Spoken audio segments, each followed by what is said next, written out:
সপ্তম শ্রেণীর জল দূষণ অধ্যায় ভূগোল। প্রশ্নমান একের প্রশ্ন,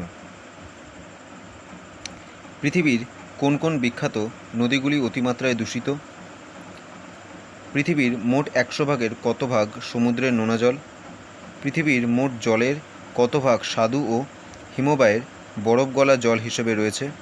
শিল্প কারখানা থেকে কোন কোন দূষিত পদার্থ নদী বা সমুদ্রের জলে মেশে? শিল্প কারখানা থেকে কোন কোন ধাতু নদীতে বা সমুদ্রে মেশে? গৃহস্থালির কোন কোন পদার্থ জল দূষণ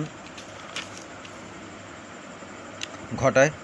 কৃষিক্ষেত্র থেকে কোন কোন পদার্থ জল দূষণ ঘটায়? কৃষিক্ষেত্রে প্রয়োগ করা সারে থাকা নাইট্রেট এর কারণে কোন রোগ হয়?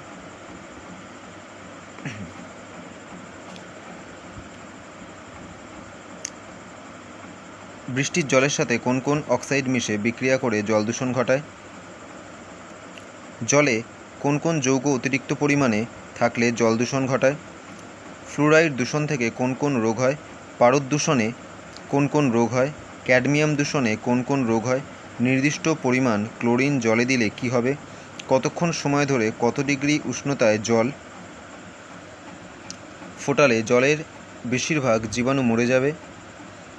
দুটি দেশের নাম লেখো যাদের মধ্যে একটি দেশে চরম জলসংকট এবং অপরটিতে জল অপচয় ঘটে। 2 নম্বরের প্রশ্ন, কখন জল দূষিত হয়? কিভাবে জলে আর্সেনিক দূষণ ঘটে? শিল্প কারখানা থেকে কিভাবে জল দূষণ ঘটে? কৃষিক্ষেত্র থেকে কিভাবে জল দূষণ ঘটে? ব্ল্যাকফুট বলতে কী বোঝো? ইউট্রোফিকেশন বলতে কী বোঝো? প্রশ্নমান 5, জল কিভাবে দূষিত হয়? উৎসসহ কারণগুলি লেখো।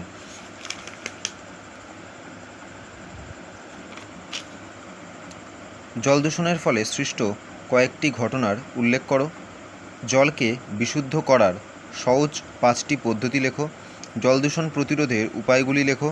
জল দূষণ রোধে তুমি কি করতে পারো?